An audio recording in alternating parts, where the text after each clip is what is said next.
Aerospace First Quarter 2026 Earnings Conference Call. At this time, all participants are in a listen-only mode. My name is Liz, and I will be your conference coordinator today.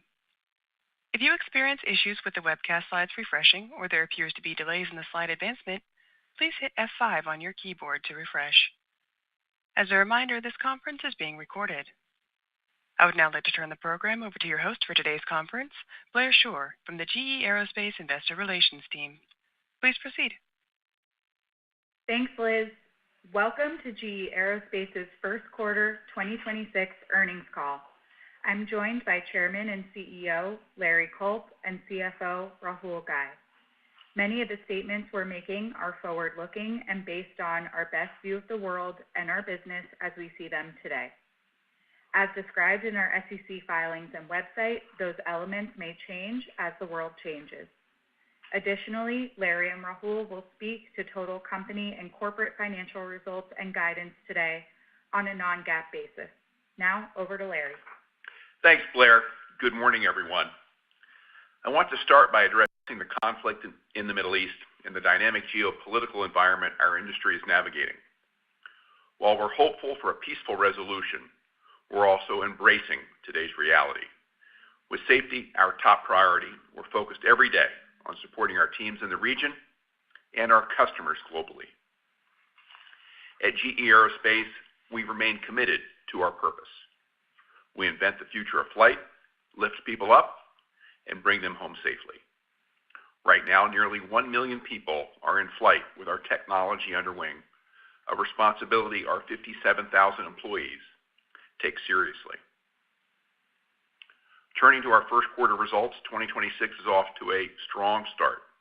Orders were up 87%, with CES nearly doubling, and DPT up 67%, including record defense orders for this decade. Revenue increased 29%, driven by CES services and double-digit growth in DPT. Operating profit grew 18%, with both segments up double digits. And EPS increased 25% to $1.86, with free cash flow up 14%. Flight Deck enabled us to improve output again, with commercial services revenue up 39% and total engine deliveries up 43%. All the while, we're continuously investing to improve time on wing and lower cost of ownership for our customers across our current fleet and for next-generation technologies. I want to express a big thank you to both the GE Aerospace team and our supplier partners for their unwavering commitment to deliver for our customers. Turning to slide 4 and what we're currently seeing in today's operating environment. In the first quarter, global departures were up low single digits, including a high single-digit decline in the Middle East, which represents roughly 5% of our departures. And for the balance of the year, we've assessed multiple scenarios to develop a range of outcomes, with our current assumption that the conflict and its effects continue through the summer. As a result, we're reducing our full-year departures outlook from mid-single-digit growth to flat to low single-digit growth. This includes a low double-digit decline in the Middle East for the year, with modest reductions to other regions. Based on our experience during the global financial crisis, the impact of services will likely lag changes in air traffic demand by several quarters, to be followed by a period of above-average growth. We're well-positioned to navigate cycles, with our backlog providing resilience through changes in air traffic. And we have a young and diverse fleet with leading programs in both narrow-body and wide-body. For our largest program, the CFM56, about two-thirds of the fleet is yet to undergo a second shop visit, and utilization remains stable, supporting continued demand.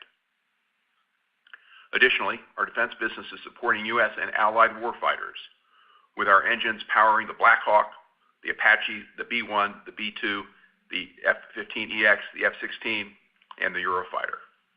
We're seeing increased utilization since March, creating future aftermarket demand. Diving deeper into services orders and backlog.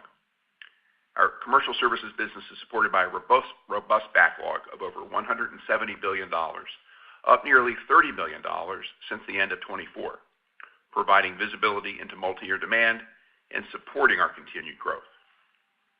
Over the last 12 months, commercial services orders increased over 30%, including 49% growth in the first quarter.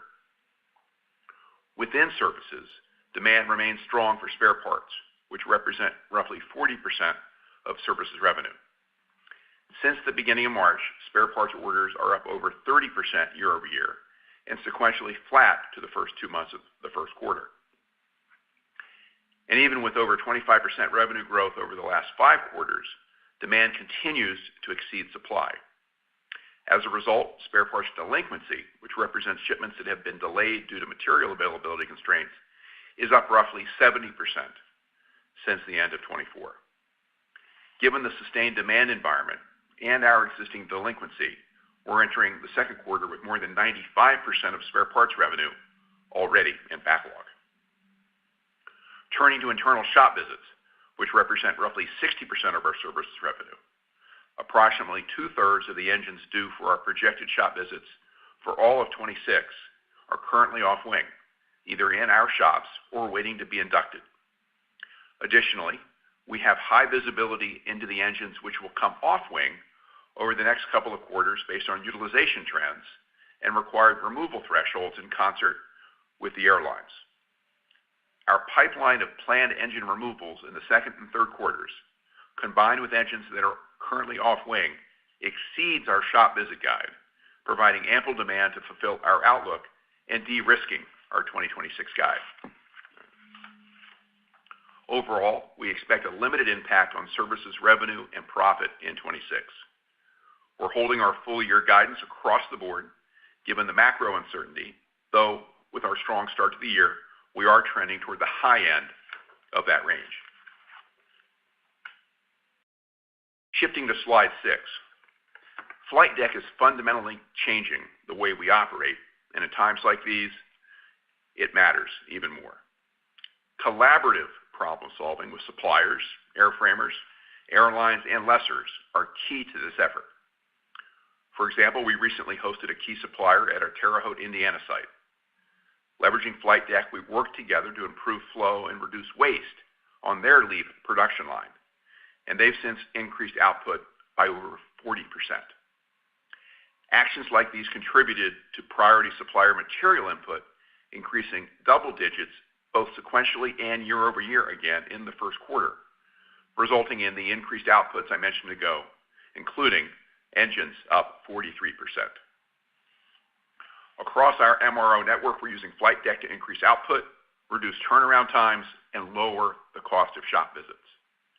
Take our McAllen, Texas site, where we reduced LEAP high-pressure turbine repair time by over 50% by redesigning the cell for better flow. And we know AI will be an accelerator for flight deck. At our Lafayette, Indiana facility, we expanded the deployment of an AI-based material assistant to predict shop visit work scopes for LEAP engines 9 months in advance, building on the turnaround time reduction we've recognized in both our Selma and Malaysia sites. Collectively, our efforts improved shop visit turnaround times for both narrow-body and wide-body platforms year over year. With our growing installed base, we're focused on expanding capacity to fulfill customer demand. Within the LEAP external network, Delta TechOps is now the first North American airline MRO provider licensed for both the LEAP 1A and LEAP 1B. And we just announced Iberia as our 7th premier MRO, supporting growth in Europe. More broadly, maintaining U.S. aerospace leadership requires sustained investment to meet customer demand. We recently announced plans to invest $1 billion in our U.S. manufacturing sites and supply base for the second consecutive year to help accelerate engine deliveries, ramp part production that extends time on wing, and strengthen our defense industrial base. Additionally, $100 million will be invested in our external supplier base to provide equipment and tooling to increase capacity. These actions and investments are driving meaningful progress to increase services and equipment output. And while there's more to do, we're off to a strong start and positioned to ramp even further. Shifting to slide 7, our growing backlog reflects our commitment to deliver customer value. We're investing to improve time on wing and cost of ownership. Nearly $200 million of our $1 billion investment in U.S. manufacturing supports expanding capacity for LEAP durability upgrades. And we're making progress upgrading the fleet with the durability kit now on over 30% of the LEAP 1A installed base. Growing our repair capability is critical to improve turnaround times and lower cost of ownership, as a repaired part can cost 50% less than a new part. At our Singapore repair facility, we're investing $300 million to support new technologies and repair processes. Our customer-driven approach is driving backlog growth with more than 650 commercial engine, or over $1 billion in wins in the first quarter alone. This included extending our 50-plus year partnership with American as they celebrate their 100th anniversary this month. American recently committed to more than 300 LEAP 1A engines with options for 200 more to power future A321neo and A321XLR deliveries. United, also celebrating 100 years this month, selected 300 GE NX engines for its 787 fleet, making it the largest GE NX operator globally. And additionally, Delta committed to 60 GE NX engines with options for 60 more for its new 787 fleet, marking its first GE NX selection.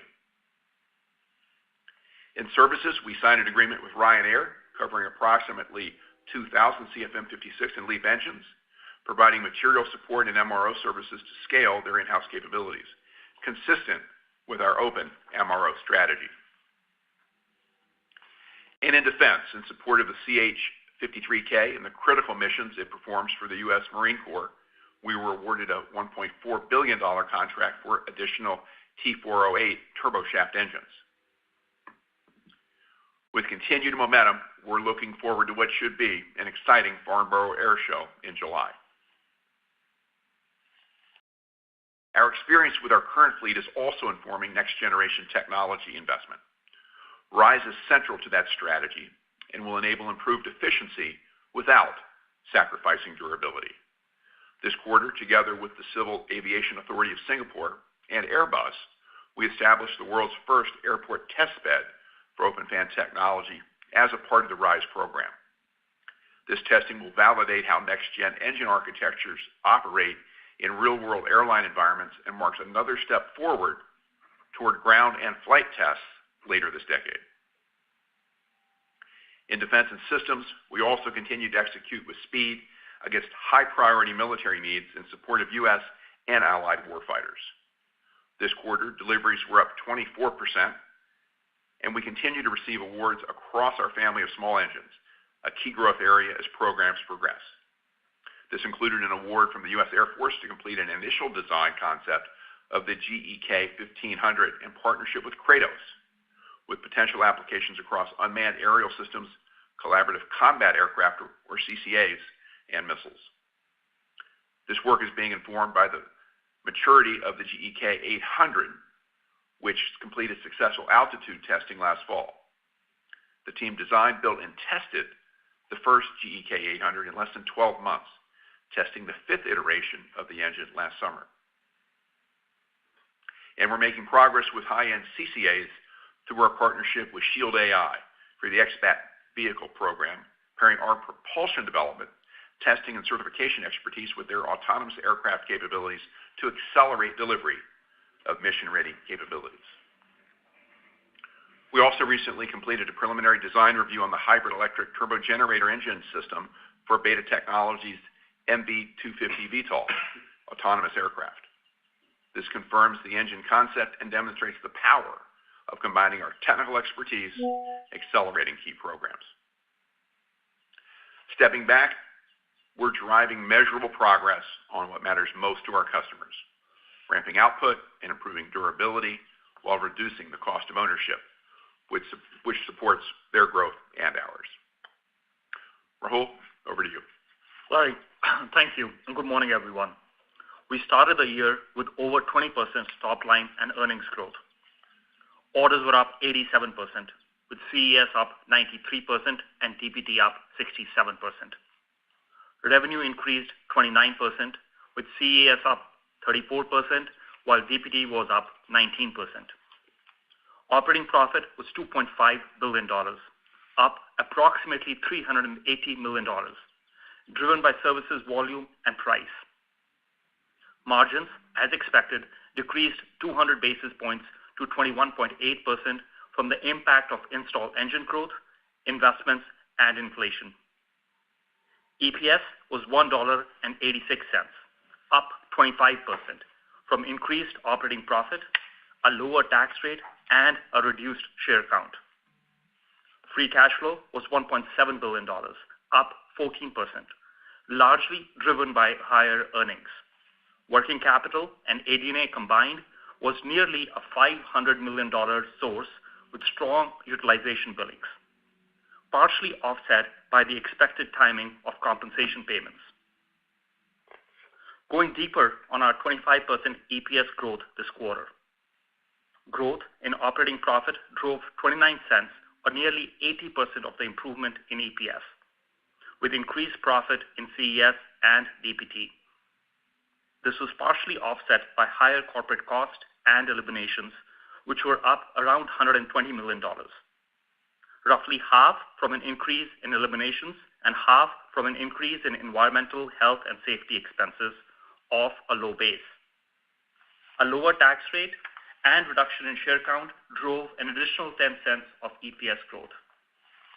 Tax rates decreased 3 points to 14.7% from earnings mix and benefit from recent tax legislation. Share count was down 24 million from our previously announced capital allocation actions. Turning to CES.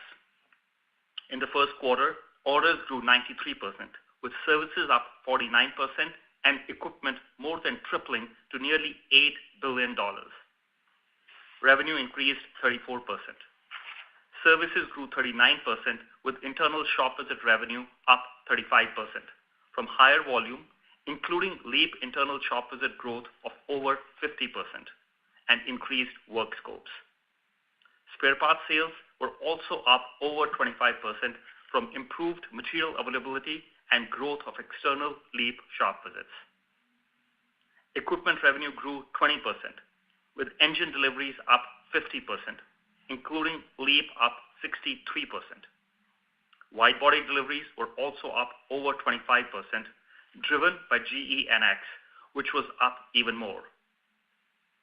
Profit was $2.4 billion, up nearly $450 million from higher services, volume, price, and the absence of charges related to estimated profitability on long-term service agreements taken in first quarter of 2025. As expected, margins were down 230 basis points to 26.4%, driven by installed engine growth, including 9X shipments and investments. Both installed engine and spare engine volume increased year over year, but growth in installs outpaced spare engine growth. Overall, CES continues to deliver meaningful growth, largely driven by services as OE ramps. In DPT, orders increased 67%, including T408 engines for U.S. Marine Corps CH-53K. Defense book-to-bill was above 2 for the second consecutive quarter. Revenue grew 19%. Defense and systems revenue was up 14% as units grew 24%, driven by an increase in F-110 and rotorcraft engines. Propulsion and additive technologies grew 29%, with growth across the portfolio led by Avio Aero. Profit grew 17% from increased volume and price. Margins were down 20 basis points to 11.8%, driven by mix, investments, and inflation. DPT delivered a solid first quarter with continued demand strength and improved output. Moving to guidance on slide 12.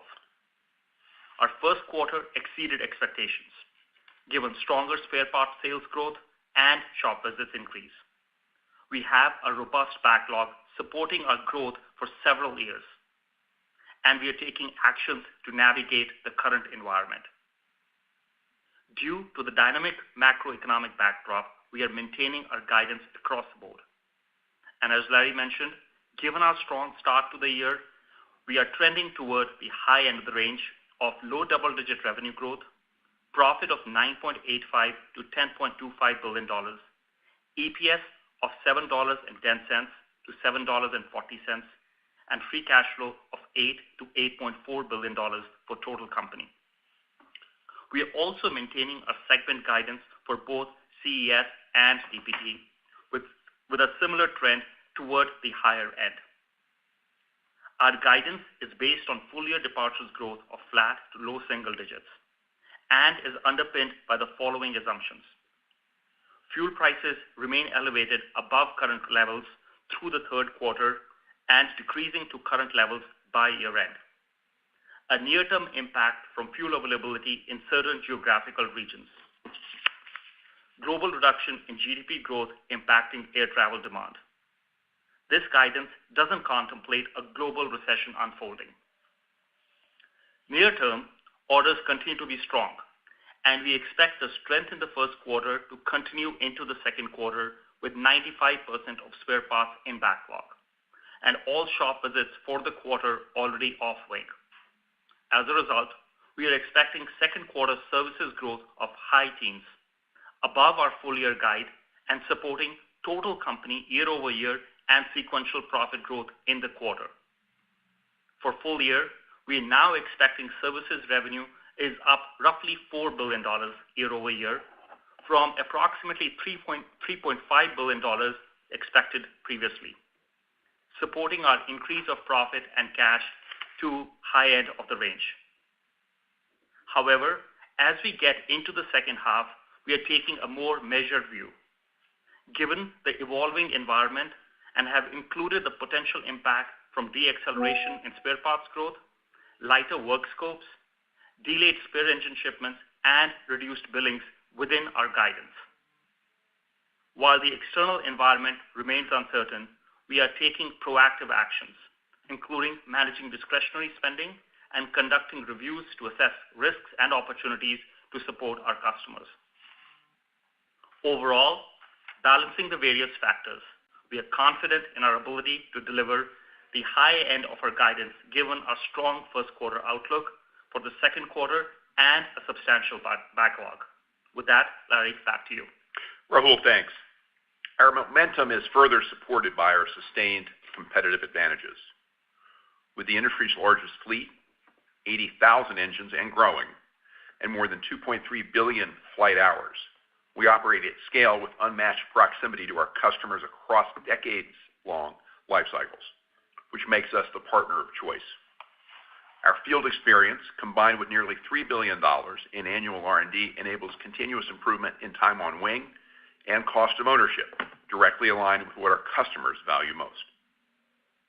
Across narrow-body, wide-body, regional, and defense platforms, we offer leading performance under wing, supported by deep technology expertise and a growing services network.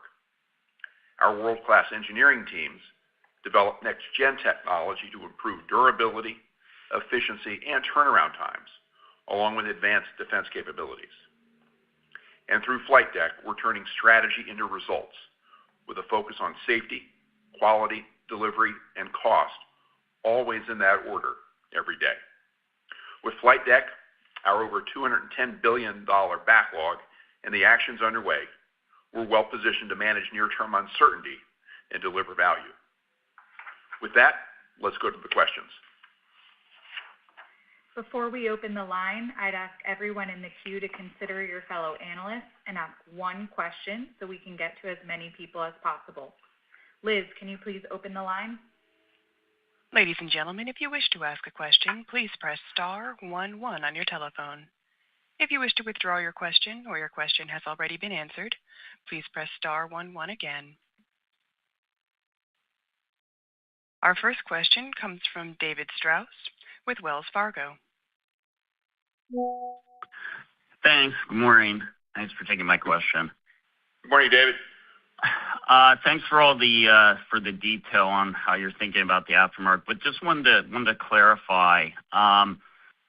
So Larry, it sounds like you ultimately do expect an impact on services growth from your lower departures growth forecast, but maybe it sounds like you're thinking more so in 27 or carrying into 27 than 26, given your strong Q1 and the backlog that you have on the services side. And I guess in terms of how you're thinking this might play out, are you thinking at this point that there could be a pickup in CFM56 or GE90 retirements, or are you just expecting, lower utilization to come through at this point? Thanks. David, I think that what you see in the lean toward the high end of the guide is the expectation that we're going to have a strong second quarter, given the visibility that we have both with spare parts and shop visits. We touched on that earlier, and I think that's very meaningful. I think what we're acknowledging is it's very hard for any of us to call the duration of what's happening in the Middle East at this point. By holding the guide, I think what we've suggested is that the backlog that we have, the visibility that we do have for the second half, should allow us to be within that guide that we offered up 90 days ago. I think we are acknowledging that if there is sustained softness in departures, that there is an effect, typically in the commercial services, but with a lag. Let's hope we're not staring at something akin to the GFC. We mentioned that in our prepared remarks, but there will be a lag effect. But at this point, I think given what we know, we feel strongly about our ability to deliver the high end of the guide here in 26. Yeah. And David, just to add to that, when we think about 2027,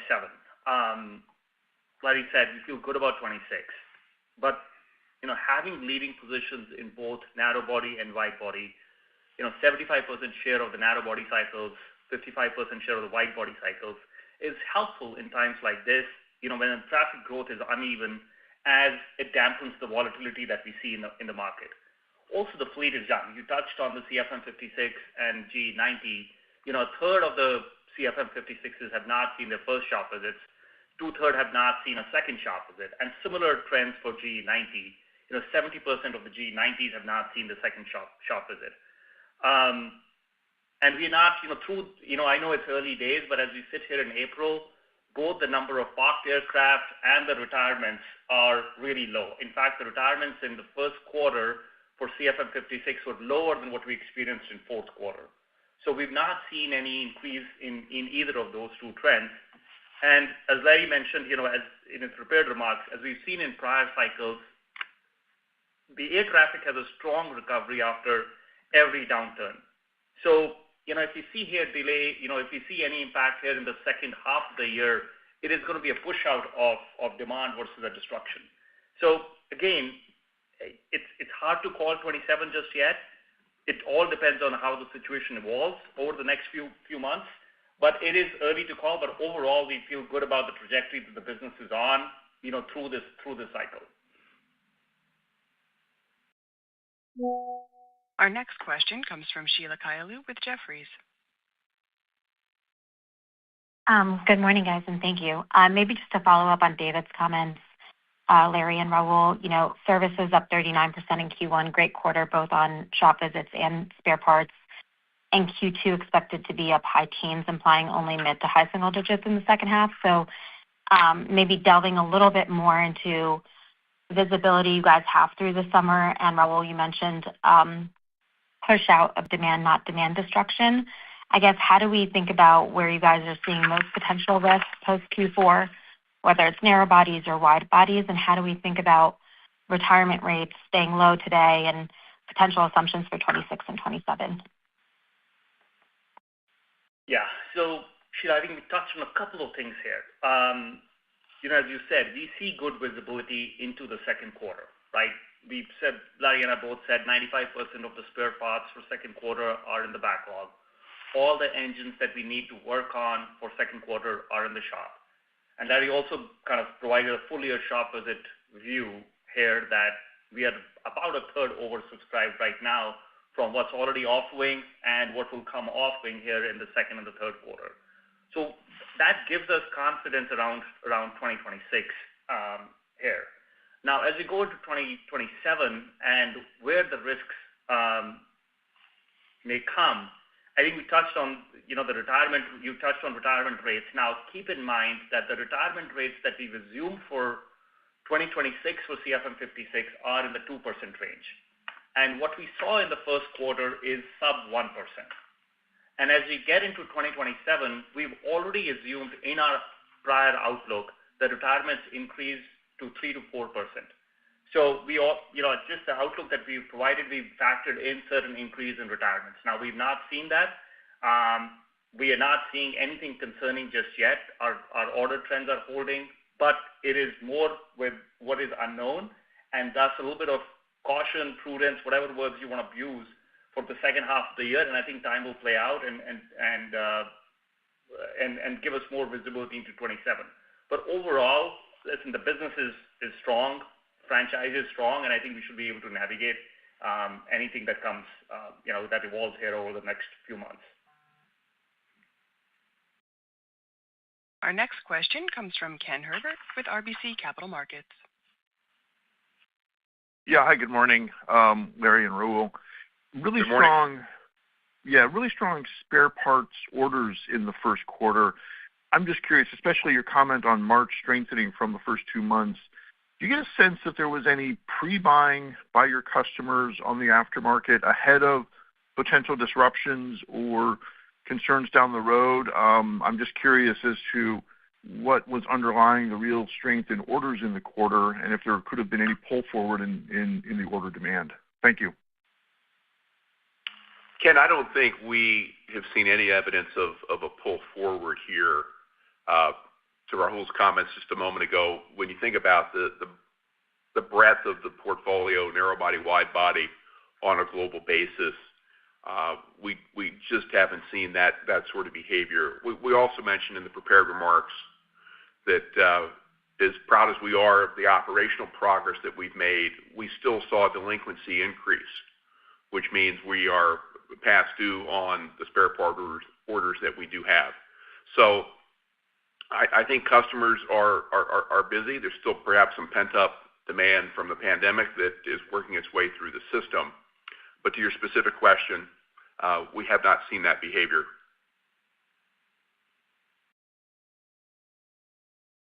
Our next question comes from Kristine Liwag with Morgan Stanley. Hey, good morning, everyone. Larry, Rahul, you talked a lot about demand, and I just want to dive a little bit deeper here. You talked about 2Q and 3Q engine removal pipelines are above your shop visit guide.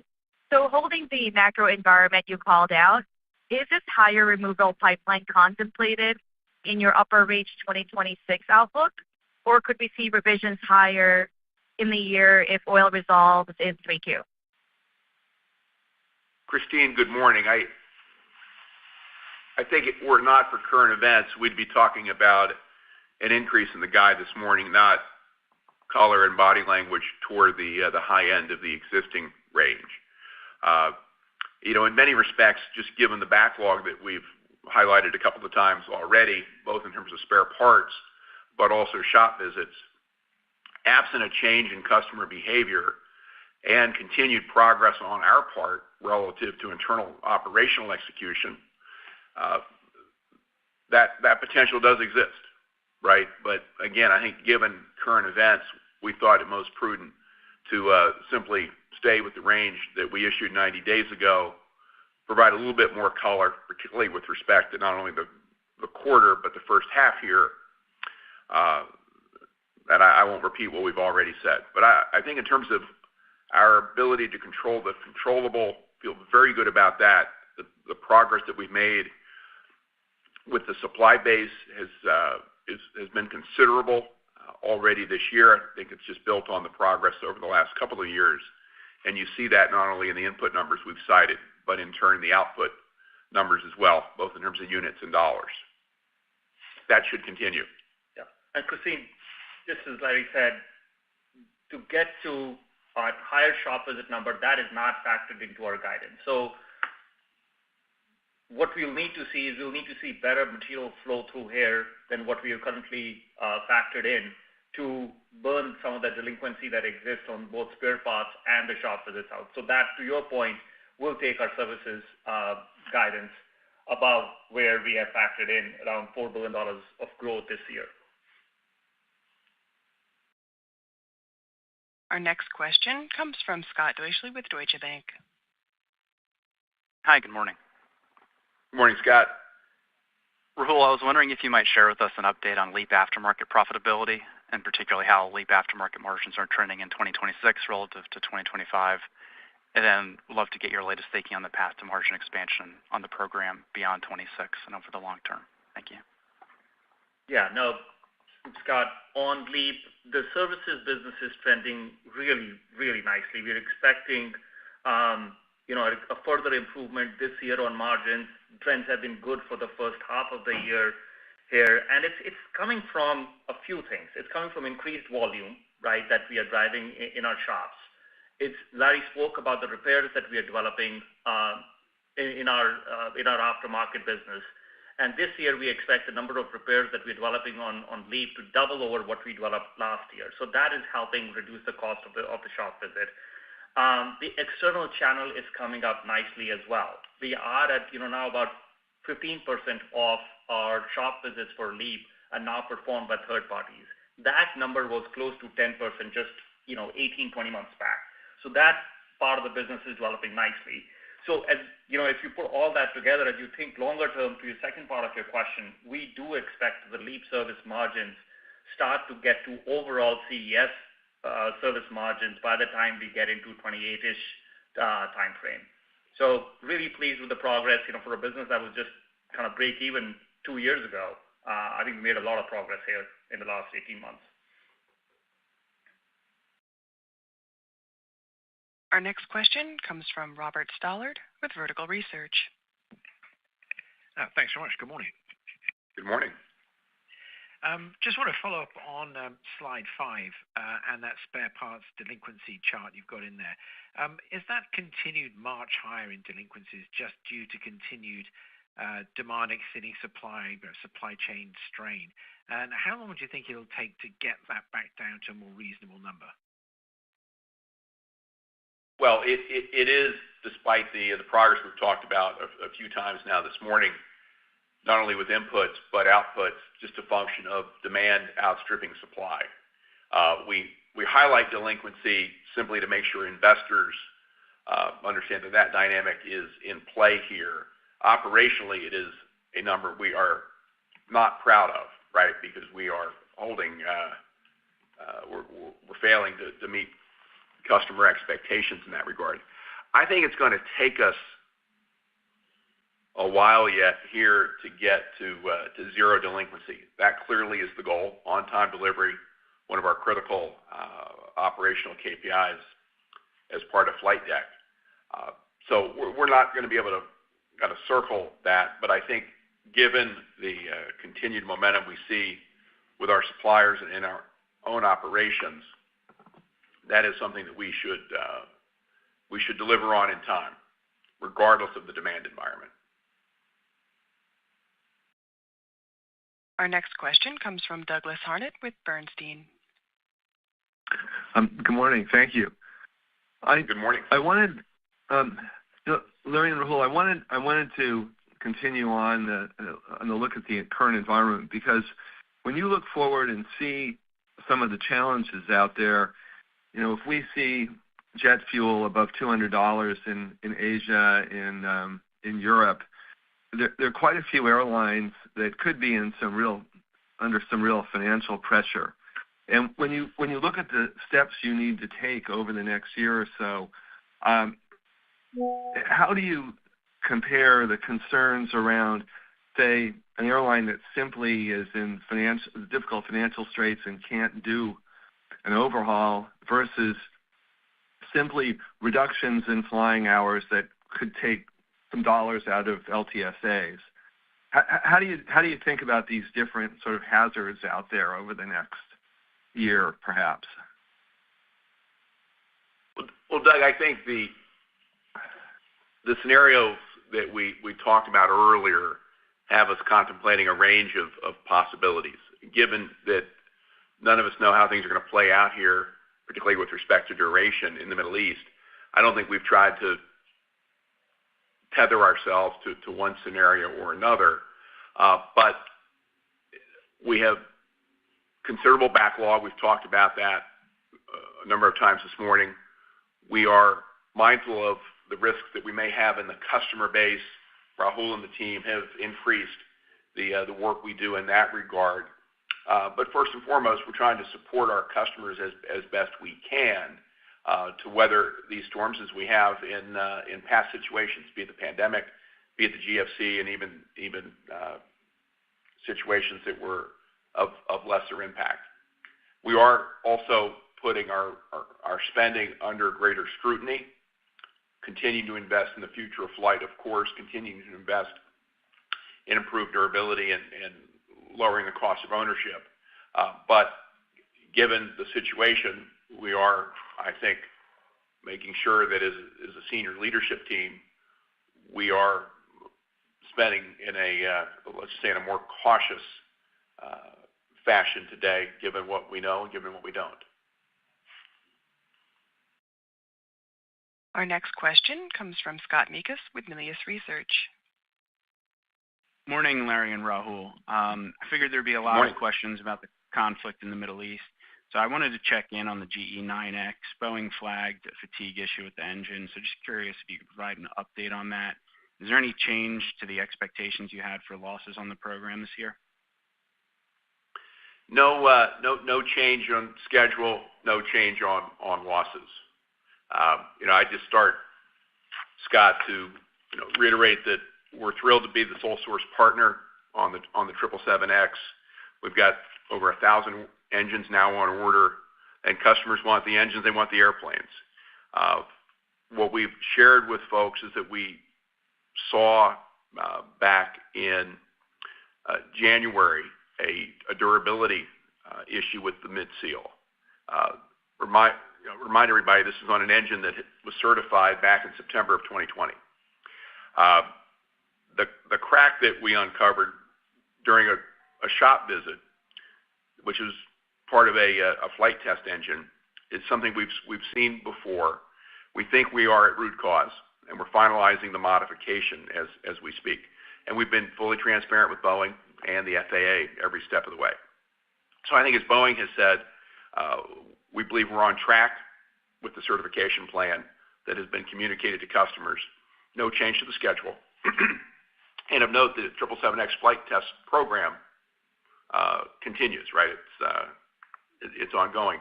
With respect to deliveries, we had deliveries in the first quarter. Currently, we're continuing the build up and assembly to the point of the mid-seal. We're modifying the tooling and ramping some suppliers for the modified part. So we'll end up having deliveries that will end up more second half weighted. But I think at this juncture, no reason to believe the full year will be any different than what we've communicated. Our next question comes from Miles Walton with Wolfe Research. Thanks. Good morning. I was hoping to switch gear a little bit on aeroderivatives. I know off-topic question, but you had a disclosure that had a restatement and moved aeroderivatives equipment from your CES segment to your DPT segment. And what caught me in my eye was you had about 94 deliveries of aeroderivatives last year to your customers, but the pricing on those looked fairly benign relative to the potential for where pricing could be given the backdrop for power. So can you talk about what the strategy is for aeroderivatives and what the upside opportunity could be there for repricing and volume? Thanks. Yeah. So, Miles, on aeroderivatives, as you know, we provide the engine, and then our partners in the JV, they take the product to market, they do the system integration, add some controls. So there's work done by both the parties. But I think what you saw in our disclosure is basically the fact that we are burning the pre-spin backlog. Right? That was backlog that we had sold when we were part of one company that had certain different agreements. Post-spin, the pricing pricing to the JV has been revised substantially, and we're kind of working our way through the old backlog, and we should transition to the backlog that we've to the orders that we have won post-spin in the next, I would say, 18 to 24 months. So you'll see gradual increase in pricing here over the next few months to quarters, right? So you'll see an improvement. But overall, listen, I think it's a great business. We are sold out here through 2030s. So that is, that's one leg of the stool. And then obviously everything that you're seeing with now CFM56 getting added to potentially to the power generation capacity, that gives another leg of growth towards the CFM56 platform, be it through spare parts sales to third parties who are developing that product or some other form of collaboration. So I think we are exploring all those things. But overall, the aeroderivative business is in a really good spot of the market, both with the existing product that we have and potential new entrants to that market. And Miles, we moved it over as a reminder for everybody. We moved it over from CES into DPT, really to give the commercial team the opportunity to focus exclusively on the airlines and the airframers. And at the same time, there are some similarities to part of our defense engines and services business, especially in and around marine applications. So there's a little bit more there's a better operational home for this business in the other segment. That's the sole reason for the move earlier this year. Our next question comes from John Godden with Citi. Hey guys, thanks for taking my question. If I could just come back to CES margins specifically, there's a concern out there that if this fuel shock continues, retirement spike, and in particular your CES margins would be at risk. You've obviously been very thoughtful about your guidance, embedded a pretty conservative outlook for global aviation, and it doesn't seem like you think that risk is particularly likely. So I'd love to just get your reaction to that, to the concern on margin risk, and what positive offsets to this mix effect might exist if global aviation continues to deteriorate. So I think there's two parts to the question. I think for the current year, right, as you think about the margins, we've baked in kind of flattish margins here for the year. Now, as you think about the growth for the year, right, the $4 billion of growth that we're now expecting, keep in mind the first quarter grew by about $2 billion. And then we are expecting high teens growth here in the second quarter. So that gets us closer to two-thirds of, three-fourths of the growth will be in the first half of the year. So we feel good about the growth rates that we have for the year, and that should support kind of the margin expectations that we have for the business. Now, again, what's happening in the year, as we've discussed previously, is that we're getting good support from our services growth, right? That's dropping through at a healthy clip. And in the first quarter, service margins were actually up year over year. So that was a positive trend. Now, we're not baking that in for the full year. Full year, we're expecting service margins to be flat, but it's a good start to the year. And that positive drop-through from the services is getting offset by the OE growth that we saw. You saw that in the first quarter. For full year, we're expecting LEAP deliveries to be up 15%. And while both spare engines and install engines are going to be up for the year, the growth is primarily going to be driven by install engines here for the year. And then we have 9X shipments. So that kind of, you put all that together, we expect kind of flattish margins for the year for CES. Now, as you go outside the year, John, we spoke about the LEAP margin trajectory earlier. To Scott's question, we expect LEAP margins to approach overall CES levels of service profitability here in the next couple of years. 9X losses should also peak by the time we get to 2028, right? Just given that we're driving a 50% reduction in 9X cost. So LEAP margins improving, 9X headwinds kind of peaking in 28. And as we look beyond that, that is when we expect both accelerated profit and margin expansion in the business. Our next question comes from Gavin Parsons with UBS. Good morning. Thanks, guys. This is Joel Santos filling in for Gavin Parsons. Thanks for taking my question. Moving to defense, strong results in 1Q, solid margins, stronger order environment. As we look through the rest of 2026, how should we think about the sustainability of growth margins in the segment?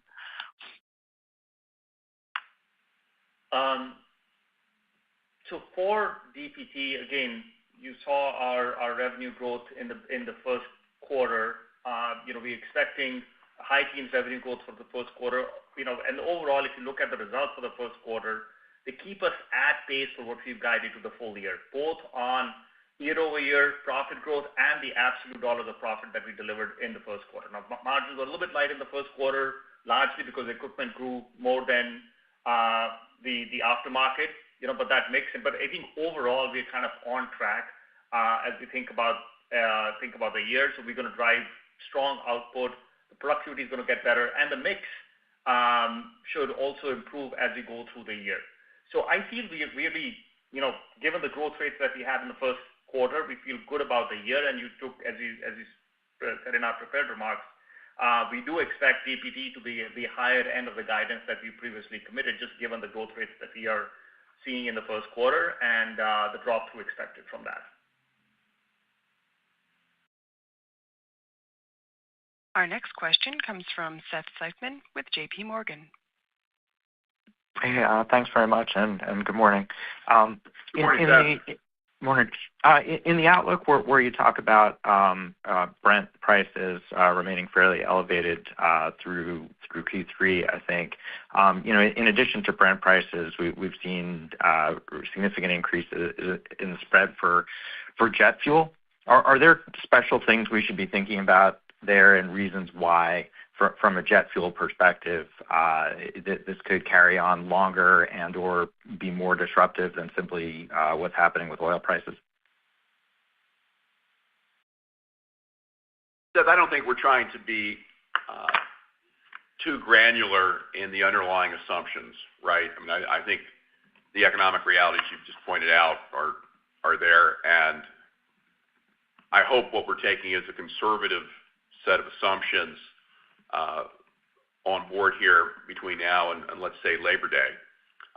Time will tell, but by and large, we know that between the inflation and potential scarcity in other parts of the world, that we could see some near-term airline behavior shift, right? And by near term, I mean the late summer, early fall, call it the second half. But we're also assuming that by the end of the summer, we're on our way back to more normal conditions. And given what we've seen before, we may have a lag in the aftermarket on the commercial side of the business from what's happening currently, but then we tend to have a spring back, which is why we've kind of alluded to some of our historic reference points in that regard. That demand tends to get pushed out as opposed to going missing indefinitely. Liz, we have time for one more question.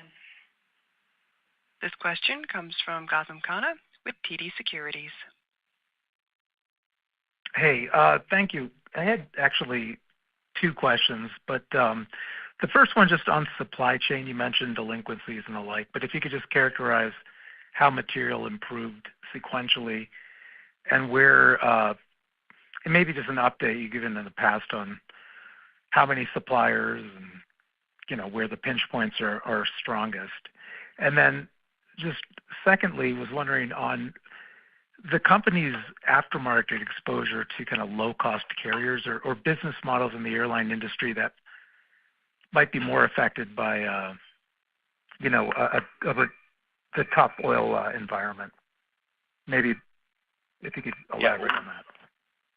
Yeah, maybe I'll take the supply chain question. I'll let Rahul speak to certain customer segment risk. I think from an input perspective, we mentioned earlier that we've seen double-digit increases again sequentially and year-over-year from some of the critical suppliers. I think we've said all along we're going to be the problem solvers, not the finger pointers. And I just am really pleased with the way we've had suppliers across the board engage with us. It's been a journey at at every point, but I think we're just simply getting better. We're more transparent, we're more trustworthy with each other, and in turn, we've just allowed our best people to go to Gemba, to go to where the constraints, the bottlenecks exist, and solve them. Again, there's no way we take engine output up 43%, right, without that sort of support from the customer base. Likewise, commercial services up 39%. There's no way we're able to get that volume out the door to serve our airline customers without really good progress using flight deck with the supply base. That is not to suggest that we're all clear between now and 2030. There's still a lot of work because we're going to have to do more every year, but what a wonderful challenge to have. And again, kudos to our team, kudos to the supply base for engaging and supporting us with our ultimate customers in mind, particularly here in the first part of 2026. And Gautam, to your second question, I mean, if I step back here and just look at the environment that we've seen. Again, we've spoken to the order trends here through the start of the conflict. There's nothing in the environment here that's giving us pause, right? The customers are eager to get back in the air. Yes, they're experiencing temporary disruptions, just given everything that's going on directly in the Middle East, a little bit from lack of availability of fuel prices, but everybody's super eager to get back and support the flying public. So that's what we are seeing right now. We spoke to the strength that we're expecting here in the second quarter, and as we think about the full year, had it not been for the environment that we're in, and I'm repeating something Larry said earlier, we would have raised our guidance because the first quarter was about $300 million better than what we had expected at the beginning of the year. And then we're carrying that strength into the second quarter. The momentum is clearly carrying through, and we spoke to both sequential and year-over-year profit growth here in the second quarter, with high teens services growth expected. And then the second half is just about what we don't know. I think that is the question. So hopefully, as Larry said earlier, we're being conservative and cautious, prudent, whatever words you want to use. I think, again, time will tell, but we feel good about the year as we sit here today. And we're not we're not seeing any disruptive behavior on part of the customers. We're not seeing risks that we didn't have maybe just a couple of months back. But we're monitoring the situation very, very closely, as you would expect us to, and we would give updates throughout the quarter as we learn more. Larry, any final comments? Blair, thank you. Just in closing, flight deck will help us deliver what our customers value most: higher outputs, improved durability, and lower costs of ownership, even as we navigate the current environment. We're confident in our trajectory and our ability to deliver value for customers and shareholders. We appreciate your time today and your interest in GE Aerospace. Thank you, ladies and gentlemen. This concludes today's conference. Thank you for participating. You may now disconnect.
you.